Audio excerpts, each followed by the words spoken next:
Bonsoir à tous et bienvenue encore une fois sur Analyse et Solutions. Je suis avec mon frère Blanchard Kassongo. Bonsoir Blanchard. Bonsoir, Gloire. Comment tu vas? Ouais, à l'aise et toi? Ouais, ça va, hein. On est là, toi-même tu sais comment ça se passe ici, c'est la maison. Donc ça fait plaisir de t'avoir. Premièrement, tu veux nous dire un tout petit peu qui tu es, qu'est-ce que tu fais ou comment? Ouais, moi c'est Blanchard, comme tu as dit. Je suis ici dans la diaspora congolaise vivant ici aux États-Unis. Alors, actuellement, je travaille dans un data center. Je suis IT là-bas. Je suis un data center technician dans l'informatique. Et voilà quoi. J'ai aussi un passé. J'ai été dans l'industrie de l'assurance. J'ai fait, je crois, 2 3 ans là-bas et actuellement, je suis dans l'IT. Donc, Oh, c'est un ça peu c'est ça. très bien, ça c'est très bien. Moi aussi, s'il faut que je me présente, je suis Gloire Moquet. Je suis architecte d'intérieur designer. Je vis aux States, bien sûr, de la diaspora. Et je suis un peu entrepreneur et je touche un peu à beaucoup de choses. Donc, c'est pas moi le centre de l'attention, c'est plutôt mon frère ici, Monsieur Blanchard. Donc, c'est la maison, hein. Il En faut se tout cas, sentir à l'aise. Il faut se ouais, en sentir tout à cas, l'aise. très à l'aise. D'abord, je voulais te féliciter Mhm, pour le cadre. Tu vois, comme tu as dit, c'est un cadre d'analyse et de réflexion. mhm, So, ici, comme j'aime toujours dire, on n'a pas le monopole de la connaissance. Tu mhm, vois, on n'a pas le monopole de quoi que ce soit. Nous venons juste partager les peu que nous connaissons mhm. modestement, humblement. Tu vois, donc c'est un peu ça. Alors, je ne sais pas si tu vas le dire ou comment, mais le cadre ici est juste voulu juste pour des partages, des réflexions, des analyses, parce que on sera là pour parler de nos mots, Mhm, parler de nos problèmes, mhm, de nos défis en tant que jeunes, en tant que diaspora, mhm, mais aussi des solutions que nous devons proposer, parce que ça fait beaucoup de temps, nous ne faisons que les constats. Nous mhm, ne faisons que constater nos problèmes, mais à la fin, on ne trouve pas de solutions mhm, idoines, des mhm, solutions adéquates. So, tout le monde mhm, fait presque la même chose. mhm. On ne fait qu'épingler des problèmes, on ne fait qu'épingler des difficultés, mais à la fin, ça ne change rien. So, il faut commencer aussi à proposer des solutions, comme tu as dit, pousser des réflexions, voir qu'est-ce que nous pouvons faire, ou qu'est-ce que nous pourrions faire, ou qu'est-ce que nous allons faire. Tu vois, donc, c'est un peu ça. Je crois que c'est de ça qu'il sera question ici. Juste des réflexions un peu approfondies, des analyses et aussi penser solutions et consorts. Yeah, bien sûr, tu l'as vraiment dit avec beaucoup d'élégance et je peux pas faire mieux. Mais que les gens soient pas intimidés par Game Over. Game Over, c'est simplement le mindset qu'on a. On s'est dit au fait que c'était assez de jouer, bien sûr, de toujours se plaindre, cette mentalité de victimisation tout le temps.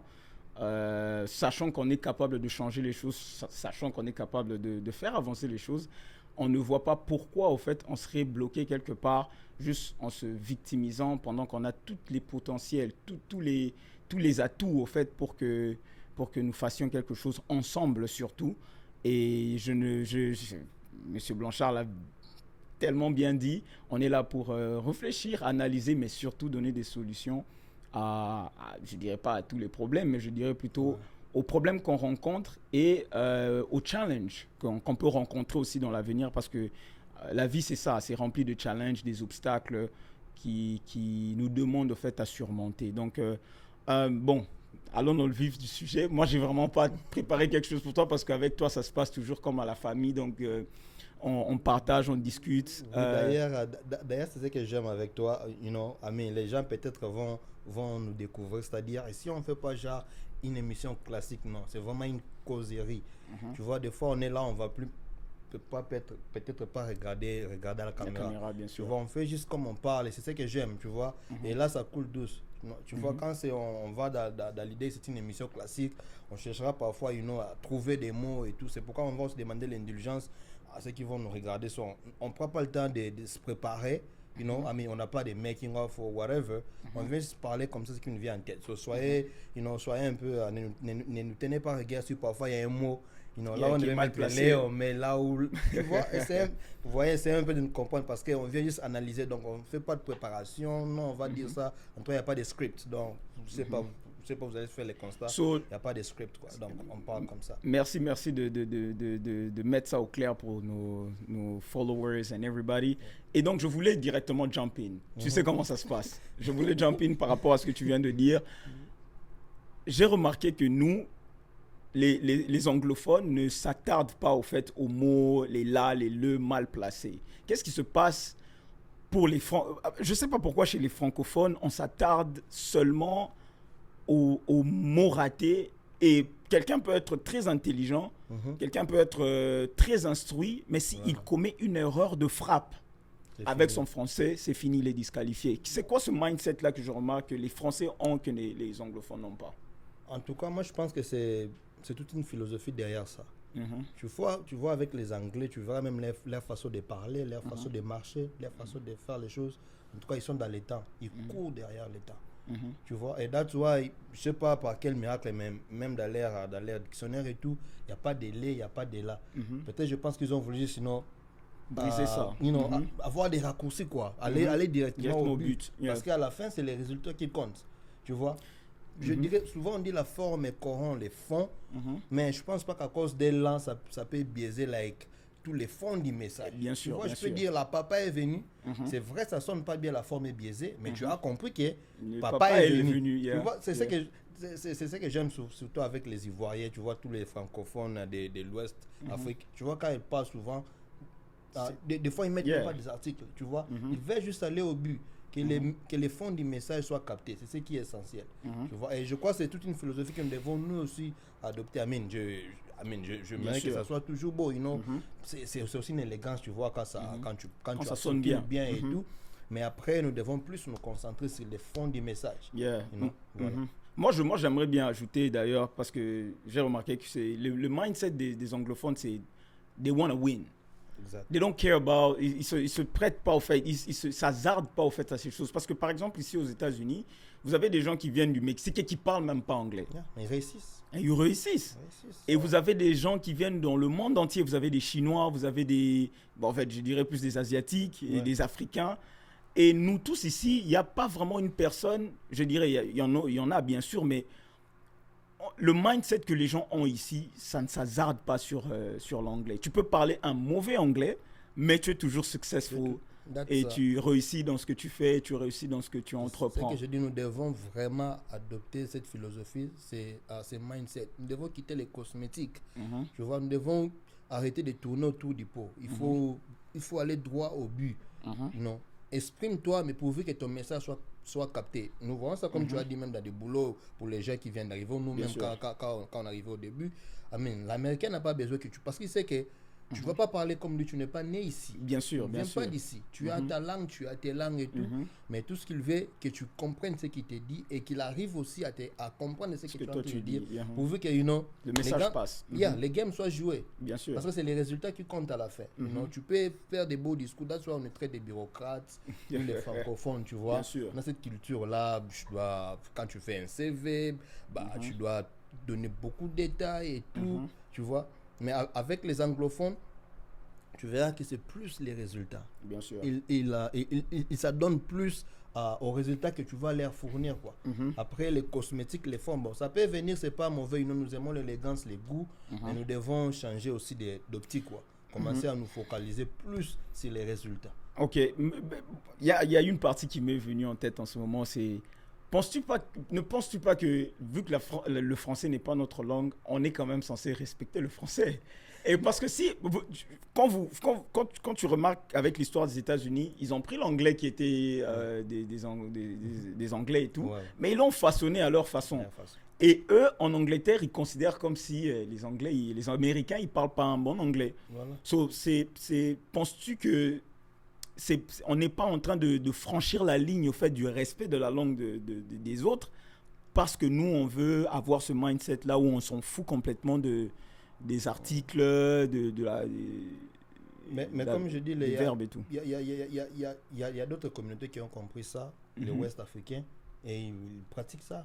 Les Ouest africains, c'est vrai, ils parlent bon français, mais des fois quand ils parlent, d'abord ils ont gardé leur accent. Tu vois, nous quand on parle, des fois on veut faire les français. Tu vois, on veut faire trop, un français parisien et tout ça, tu vois. Mais les West Africains quand ils parlent, pourvu que les messages passent. Bien sûr. Tu vois, avec leur accent, avec leur dialecte et tout, des fois même, tu vois, ils mélangent. Ils mélangent tout. Tu vois, ils mélangent tout. Et nous aussi, Congolais, surtout, nous devons vraiment adopter ça. Il est difficile de dire qu'on abandonne les Français parce que jusque-là, on ne pense même pas ça. Tu vois, on a déjà nos langues, il y a les Français qui est la langue officielle, mais on peut juste essayer de nous adapter, Mais tu penses que c'est l'adaptation, c'est juste l'adaptation. On s'adapte, ok, on parle en français. Mais tu ne penses pas que le mindset, il est plus en profondeur que juste un français qui est changé? Parce que, apparemment, ce que moi je remarque, c'est que les gens, quand ils te disqualifient, au fond, ton message peut être clair. Ton message peut être bon. Ton message peut être compris. Mais juste à cause de cette petite erreur-là que tu peux faire dans le français, ça peut te coûter au fait tout un message de 30 minutes ou de 45 minutes. Au fait. C'est pourquoi tu vois qu'on est tout le temps en bas de l'échelle, surtout nous les Congolais, parce qu'on est trop dans les cosmétiques. Tu vois, au Congo, chez nous, on te traite de moins intelligent si tu commets des gaffes en français. Tu vois, on pense que voilà, tu n'as... Le français, c'est l'intelligence. Tes capacités cognitives sont remises en cause parce que tu as peut-être commis une petite erreur, parfois banale en français. Et j'insiste de dire que c'est toute une philosophie derrière ça. C'est-à-dire, on a été initié comme ça. On a associé le bien parler français avec l'intelligence. Ça n'a rien à voir. Ça n'a rien à voir. Tu ne me diras pas que non, par exemple, avant la colonisation, que tous nos ancêtres, là, nos grands-parents, n'étaient pas intelligents parce qu'ils ne parlaient pas français. Non, ils étaient intelligents. D'ailleurs, la civilisation a commencé en Afrique. Tu vois, les langues occidentales sont venues après, mais les gens étaient intelligents. Tu vois, donc on doit arriver à lever... Moi, je peux me dire que c'est un complexe. À un moment donné, ça devient un complexe. Alors, nous devons nous affranchir de ça. Décomplexer. Dissocier l'intelligence avec les bien parler français. Je crois que c'est aussi le nœud du problème. Et quand on va arriver à ces stades-là, je pense que ça pourra changer les donnes et ça sera un peu différent. Parce qu'on se contentera plus du message. Du message, bien sûr. Du contenu du message. Il faut les capitaliser et passer à autre chose. Au lieu de tourner autour du pot, non, tu devrais dire ça pendant cet état. Il y a des gens qui avancent avec... Ils avancent malgré les erreurs, mais ils avancent. Parce qu'à la fin, c'est les résultats qui... C'est les résultats. Ouais. Et c'est ça c'est vraiment quelque chose de très, très important à savoir, c'est que si on est là pour gagner, alors on ne perd pas le temps en fait à le perdre dans des choses qui sont qui ne servent pratiquement à rien. Mais donc moi j'ai beaucoup aimé ce que tu as dit. Oui? C'est que il faut qu'on arrive à se décoloniser dans ce sens-là, parce que le mindset, apparemment, le pays il est trop bas au fait pour avoir des orgueils comme ça. Tu parles un bon français, mais le pays n'avance pas au fait avec ton bon français. Le problème se retrouve ailleurs. Pourquoi tu vas te focaliser sur quelqu'un qui est juste en train de donner un message peut-être clair et qui est affectif, mais vu que le français il n'est pas bien, vous disqualifiez son message qui pouvait bien changer les choses et pour vous emmener à gagner. Vous voyez? Je crois que la langue, on va parler de ça. C'est pourquoi nous négligeons notre main-d'œuvre. Tu vois, les mécaniciens, les menuisiers, les plombiers, les charpentiers, sont presque les moins quérés de la société. Pourquoi? Parce qu'on a cette image-là. Les mécaniciens ne parlent pas un bon français. Les plombiers sont les ratés de la société. Tu vois, les électriciens, tu vois cette main-d'œuvre-là. Ça, c'est vrai. Donc, on est en train de commettre cette grave erreur de lier les Français au savoir. Tu vois l'exemple que je donne. On a besoin de cette main-d'œuvre-là. Les mécaniciens, les plombiers, agriculteurs, les plombiers, tu vois, ceux qui sont dans la construction et tout. Mais tu verras que dans les communs des mortels, congolais surtout, ces gens-là sont classés comme dans la rubrique des champs écrasés, ou disons, des gens qui ont presque raté leur vie. Tu vois ça? Pourquoi? Parce que souvent, ils ne parlent pas bon français. Parce que moi, je fais les humanités techniques. Je fais l'électricité. Et nous, c'est comme ça avec nos professeurs. Donc, ils viennent, ils vous enseignent, pourvu que vous compreniez ce qu'ils vous disent. Parce qu'ils te disent, toi, un mécanicien, devant un moteur, tu ne parles pas français. Bien sûr. Tu vois ça? Tu n'as pas besoin de... Quand tu installes, tu ne parles pas français. Peut-être tu peux faire des calculs et tout, mais après, tu dois rendre les résultats. Tu vois, c'est comme ça que les techniciens ont été initiés. Alors, les gens pensent que du fait que ces gens-là, parfois, ne parlent pas français couramment, Ils pensent qu'ils sont moins intelligents. Et c'est une erreur. Bien sûr. Et ces gens-là, parfois, se sentent marginalisés, ils se sentent lésés. Tu vois, aujourd'hui, envoyer ton fils faire l'électricité, mais il y a de ceux qui refusent. Faire la mécanique, faire, je sais pas moi, devenir un ajusteur, devenir un plombier, c'est comme si c'est un enfant raté. Bien sûr. Tu vois, tu veux le mettre là-bas. Alors que c'est une très bonne main-d'œuvre qui d'ailleurs fait développer surtout notre pays, bien sûr. Qui est un chantier. Tu vois, Amin, on n'a pas besoin, je dirais que, je sais pas, je ne veux pas vraiment vexer, mais je dirais, like, au Congo actuellement, on n'a pas besoin de beaucoup de physiciens comme nous les produisions. On n'a pas besoin de beaucoup de médecins comme nous les produisons en millions, encore moins des avocats, encore moins des politiciens. Parce que le pays, c'est un chantier. Et quand c'est un chantier, on a besoin des ouvriers. Bien sûr. Tu vois, on a besoin de ces gens-là. On doit avoir des gens, on doit avoir beaucoup de nos enfants qui sont dans la construction, qui sont dans l'agriculture, qui sont dans la plomberie, qui sont dans l'électricité, tu vois. Mais comment vous allez avoir des enfants là-bas alors que vous les traitiez, vous les traitez déjà des ratés. Tu vois, ça devient complexe. Tu vois, un bon garçon comme ça va faire l'électricité, va faire la maçonnerie, mais tu vois, c'est un complexe. Déjà mal vu, Et là, tu vois, on est en train de manquer cette main-d'œuvre-là en ce moment. Et on appelle les Chinois pour venir faire ça. On ne construit pas les pays avec les médecins, on ne construit pas les pays. Bon, c'est vrai, on doit les avoir, nous ne devons pas les avoir comme nous en avons aujourd'hui. Like, dans nos universités aujourd'hui, c'est chaque année qu'on a des graduations. Et quand lors des graduations, tu verras, on a plus de médecins, on a beaucoup plus d'avocats, on a beaucoup plus de gens qui te font, par exemple, c'est pas moi, la littérature ou tout ça là, tu vois. Mais je crois que c'est très important ce que tu dis parce qu'on peut voir clairement qu'il n'y a pas d'études qui ont été faites pour se dire ok, on a besoin de ça, on a besoin de ce type de personnes parce que tu dis que le pays est encore un chantier.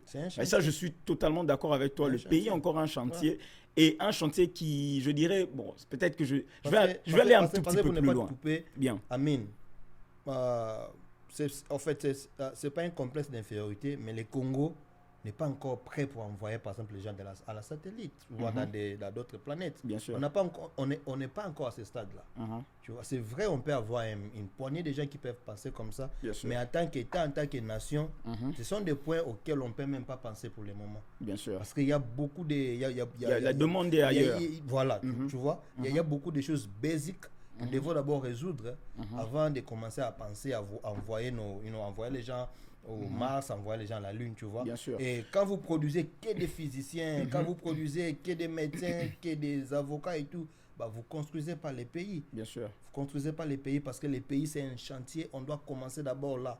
D'abord la fondation, poser les fondements. C'est après que vous verrez, ok, on a atteint ce niveau. Tu vois ce que font les Américains aujourd'hui. Tu vois combien ils gaspillent pour aller à l'espace. Bien sûr. Mais je pense que s'ils avaient encore un problème de famine, ils allaient gaspiller cet argent-là pour aller à l'espace. Non. Parce qu'ils ont déjà résolu certains problèmes. Ok, on a fait ça, maintenant, on fait quoi du reste? Ok, allons à l'espace. Ça, c'est vrai. Et d'une manière ou d'une autre, je pense que le pays est en train de fonctionner en fonction de d'autres pays. C'est comme si, en fonction de la demande d'un autre pays, vous essayez de produire ça chez vous pendant que vous ne pouvez pas l'importer chez eux. Et alors qu'on n'a pas les mêmes réalités, on n'a pas les mêmes problèmes, on n'a pas les mêmes difficultés, on n'a pas les mêmes défis. Définitivement. Tu vois, c'est vrai, on peut avoir comme des modèles, mais essayer à adapter ce que vous voyez là-bas par rapport à vos réalités. C'est difficile. Vous voyez, essayez un peu à l'adapter à vos manières. Tu vois, même, c'est comme ça avec toi, on va parfois dans tous les sens. Dans tous les sens, tu vois, même notre constitution et tout. Yeah. Tu vois, même, je vais même loin, même la démocratie. Bien sûr. Tu vois, on a copié la démocratie occidentale. Occidentaliste. Alors que nous, nos mœurs, nos réalités, c'est pas les mêmes avec les Européens. On n'a pas les mêmes réalités. Tu vois, et là-bas, ils n'ont pas la culture du chef. Mais nous, le chef est sacré. Tu vois, alors que c'est pas le cas là-bas. Et quand vous amenez ces genres de pratiques et tout, vous désacralisez même vos mœurs. Et du coup, ça devient un frein pour l'émergence. Tu vois, avant peut-être ce mélange ou peut-être cette rencontre avec le monde occidental, l'Africain évoluait déjà. Évoluait par rapport à ces réalités. Tu vois, on a commencé à se sentir moins développé par rapport aux réalités occidentales. Bien sûr. Quand là-bas, ils ont des immeubles, nous, on n'a pas des immeubles, on se dit qu'on est moins développé. Pourquoi? Parce qu'on compare par rapport à ce qu'eux ont. Alors que nous, si on se concentrait sur nos réalités, On ne devrait pas. On ne devrait même pas. On devrait même pas. Tu vois, quand on se dit que nous, c'est un pays pauvre, c'est parce qu'on veut toujours se comparer, tu vois, à d'autres réalités qui ne sont pas nôtres. Mais tu ne penses pas que, pour ne pas te couper la parole, mais tu ne penses pas que le monde entier va vers une certaine direction, right? Et si tu ne marches pas dans cette direction-là, c'est ceux qui ont l'information avant toi iront avant toi et ils vont peut-être prendre le devant sur toi. Parce que juste pour finir, parce que si tu dis que nous, on était en train de vivre bien et tout ça, c'est vrai, je suis totalement d'accord avec toi. On était bien aussi longtemps qu'on n'était pas en contact avec les autres. Voilà. Une fois qu'on est en contact avec les autres, on a une certaine évaluation de notre vitesse par rapport aux autres. Right? Parce que nous tous, on va, le monde entier va vers une certaine direction et on s'évalue comme ça d'une nation à une autre. On remarque, je crois bien que c'est ce qui s'est passé, c'est que je suis avec toi quand tu dis qu'on a regardé et on s'est rendu compte qu'on était un tout petit peu en retard. Ce qui devrait se passer, c'est qu'on devrait se mettre in a high speed, right? C'est commencer à courir un tout petit peu plus rapidement parce qu'on était dans la zone de confort, croyant que tout allait bien. Mais maintenant, en ce moment-là, on a remarqué que apparemment d'autres sont plus rapides que nous. Ce qu'on devrait faire, c'est se mettre à un autre niveau de rapidité, au fait. Mais on ne l'a pas fait. Qu'est-ce qui s'est passé en ce moment-là? En fait, je partage ton avis, mais pas à 100%. Bien sûr. Parce que quand tu dis que le monde évolue avec une certaine vitesse, mais une vitesse voulue par qui? Une vitesse voulue par un camp. Tu vois, ça n'a pas été décidé là, ok, la planète, on se décide, c'est comme ça que nous allons marcher. Mais nous, maintenant, nous subissons. Bien sûr. Nous subissons maintenant leur façon d'évoluer. C'est ce que j'ai dit, parce que vous n'avez... You didn't keep up with the speed. Non, mais ce que je dis, le speed là est venu d'où? C'est une speed qui nous est pratiquement imposée. C'est ce que je sais. Ce que je dis, ça devient complexe au fait. Quand on devrait chaque fois se référer aux autres pour mieux faire chez nous, ça devient complexe. Et du fait qu'on n'a pas les mêmes réalités, on sera toujours en retard. Bien sûr. On sera, par rapport à l'Europe, l'Afrique ne va jamais... mais on dit jamais, je retire. Mais je dirais que l'Afrique ne va pas rattraper l'Occident. L'Afrique va dépasser l'Occident, mais avec ses autres découvertes. Peut-être avec son autre technologie. Peut-être avec une autre façon de faire. Mais dire que l'Afrique va dépasser l'Europe avec la manière de faire de l'Europe, c'est comme si toi tu as inventé ton truc et tu penses que moi je vais te dépasser alors que tu en as les secrets de ce que tu as fait. Tu vois l'erreur. Je vois ce que tu dis. C'est ça. Donc l'Afrique parfois, on dépassera l'Occident, mais avec nos manières à nous, avec nos réalités. Avec nos réalités, avec notre façon de faire. Non, mais je suis totalement d'accord avec toi sur ce point-là. Parce que moi, je regardais ça d'un autre angle où je me dis, OK, on est dans un monde où nous tous, on est humains. C'est l'humanité ici. On ne parle pas juste noir, blanc et tout ça. On parle de l'humanité en général. Et tout le monde est en train d'avancer dans une direction. Et il y a la Chine, donc c'est seulement l'Occident, c'est pas seulement l'Occident qu'on voit juste l'Europe et tout et puis les Américains. Non, il y a la Chine aussi qui est de côté, il y a l'Inde, il y a tous les autres pays apparemment, ils ont compris cette course à une certaine civilisation électronique, technologique. Donc la zone de confort que nous on avait nous a mis dans cette position parce qu'on s'est dit ok, on peut pas se comparer à eux et tout ça, mais en même temps d'une manière ou d'une autre on s'évalue par rapport à eux. J'aimerais bien qu'on s'évalue par rapport à eux, mais qu'on n'oublie pas qu'on n'a pas les mêmes réalités avec eux. I mean, we don't face the same issue. On n'a pas les mêmes problèmes. Quand tu dis problème, ce sont les problèmes uniquement pour le continent ou le problème de l'humanité en tant qu'humain? Non, I mean, en tant qu'humain, on n'a pas les mêmes réalités environnementales, on n'a pas les mêmes réalités culturelles. Tout ça compte. Tu vois, on est tous dans l'humanité, mais il y a aussi des sous-branches, il y a des sous-branches et tout. Tu vois, on est tous dans l'humanité, on est inclus, mais après, tu verras d'abord, on n'a pas la même géographie partout. Bien sûr. On n'a pas les mêmes climats partout. On n'a pas, je dirais, il y a des pays qui sont en plein désert, il y a des pays qui sont entourés des cours d'eau et tout, tu vois. On n'a pas les mêmes... Tu vois, c'est ces petits détails-là, c'est ce qui nous différencie. Amine, c'est pas mauvais qu'on regarde ce qui s'est fait ailleurs pour mieux faire chez nous, mais quand on va faire chez nous, ne cherchons pas à faire comme eux. copions cette intelligence-là, adaptons-la avec nos réalités à nous, avec nos problèmes. Yeah. Tu vois? Parce qu'actuellement, avec l'Europe, on n'a pas les mêmes besoins. C'est vrai, on dit que non, il y a une vitesse, par exemple, technologique, et industrielle et tout. Mais nous, on a encore des problèmes parce qu'ils sont à ce stade parce qu'ils ont déjà dépassé certains problèmes. Yeah. Mais nous, on est au stade où il y a encore les basics là qu'ils ont dépassé, nous, on n'a pas encore dépassé. Du coup, on ne saura jamais évoluer ou courir à la même vitesse. On ne saura jamais. Yeah, mais on peut. Bon, jamais, mais... Je comprends bien ce que tu veux dire, voilà. Mais moi, quand je regarde encore la même situation, je me dis, en analysant, parce qu'ici c'est analyse et solutions, bien sûr,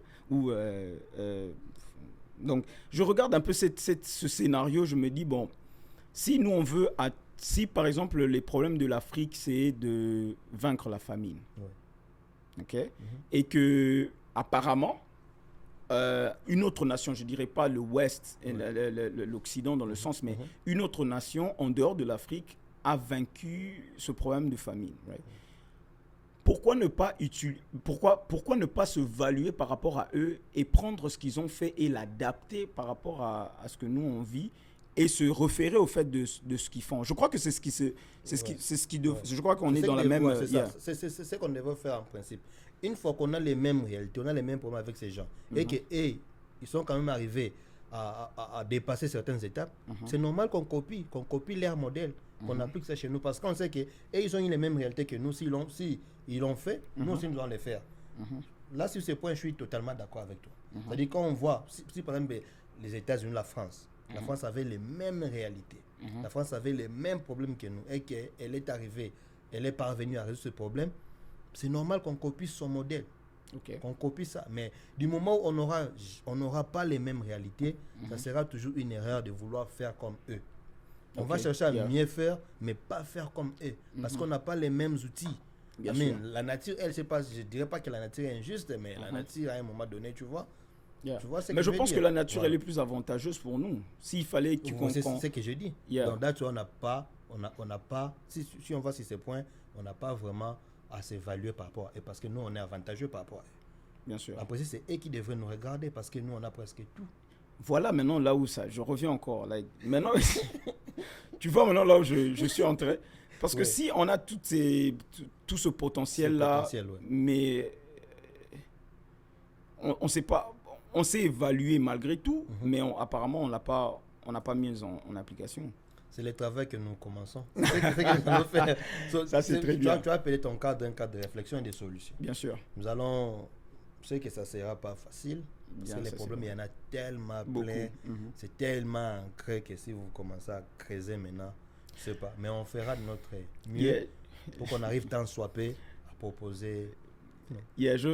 En revenant sur le point de départ. Parce que jusque-là, il faut signaler à ceux qui nous regardent, on est juste en train de planter les décors. Non, on est juste bien. C'est une intro et non, jusque-là, on n'a pas encore... Ça se passe comme ça. J'avais dit, on va toucher à nos mots, à nos difficultés à nous, et on va plus parler de la RDC. Ça c'est vrai. J'aimerais aussi préciser que c'est comme ça que ça se passe avec nous. Comme mon frère Blanchard l'a dit, c'est que il n'y a rien d'écrit, c'est juste mot après mot. Tu vois un petit trou ici, tu entres, tu vois une petite sortie, tu sors, tu vois une opportunité de développer quelque chose, tu vas vers cette direction-là et vous analysez des situations, vous analysez des scénarios, vous analysez des réalités que nous sommes en train de faire face et on ne s'arrête pas seulement là, mais on donne de plus en plus des solutions du moins qu'on peut.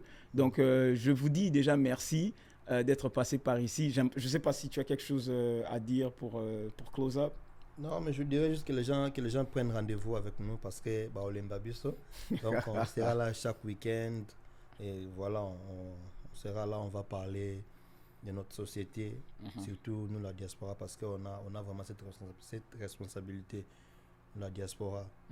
Nous avons cette charge parce que on est et de la diaspora et la jeunesse. Bien sûr. En même temps, on est l'avenir, on est les futurs, mais il se trouve que nous sommes une jeunesse dans la diaspora. Bien Donc sûr. nous avons deux rôles à jouer. Tu vois ça? Donc la tâche est tellement grande et ça demandera beaucoup de réflexion. Donc c'est ce que nous allons faire, mais aussi, je sais pas si tu me le permets de dire que de les rappeler encore qu'on n'a pas le monopole. Si tu penses que quelque part on a dit I à la place de E, n'hésite pas, viens dire non. Je pense qu'on devrait peut-être faire ça. Parce qu'on veut Inclure tout le monde. On veut inclure tout le monde, tu vois. On veut faire la coalition des efforts. Bien sûr. Tu vois, on veut coaliser nos efforts, nos petites connaissances. Tu vois, quand on les met ensemble, ça fait une force. Une force, bien C'est sûr. que toi, tu connais, c'est que moi, je connais, c'est que l'autre frère connaît. Si on met ça ensemble, ça devient une force. Donc, Bien sûr. que les gens ne soient pas là juste comme des juges et que nous, on était des accusés pour qu'ils nous jugent, non. Bien sûr. Parce que quelque part, on a dit, c'est que toi, tu peux, non, vous Développer devez le dire mieux. comme ça. Solliciter les cadres, si pas physiquement avec la technologie, je crois, gloire va s'arranger à ce que tout le monde ait la parole. Tu vois, tout le monde ait la parole. C'est vrai, on dit, c'est quoi encore là, ça dit quoi? Des chocs, des idées, jaillit la lumière. La lumière, tu bien vois, sûr. donc, nous aimerions avoir ces chocs. Dans les respects mutuels, et pourvu que les Congo gagnent, pourvu qu'on trouve Bien des sûr. solutions, parce que les problèmes, on en a assez de faire les constats. On Bien en sûr. a assez, tout le monde a déjà fait les constats. On sait que les pays se trouvent dans tel état. Maintenant, il est temps qu'on passe maintenant comment changer d'état, passer de là où nous sommes, quitter d'un point A à un point B. Donc, c'est un peu ça. Non, mais tu l'as très bien dit et moi, je n'ai pratiquement rien à ajouter. Moi, je vais déjà vous laisser, mais n'oubliez pas de vous abonner, de nous laisser un like ou surtout de partager la vidéo. Mais n'oubliez pas aussi de vous abonner. C'est ce que j'ai déjà dit, je ne sais pas pourquoi j'ai répété ça. Mais on sera là tous les week-ends pour partager avec vous et de donner nos idées et partager comme mon frère vient de le dire. Et moi, je vous dis déjà à très bientôt et restez bénis. Et je vous dis au revoir. Au revoir.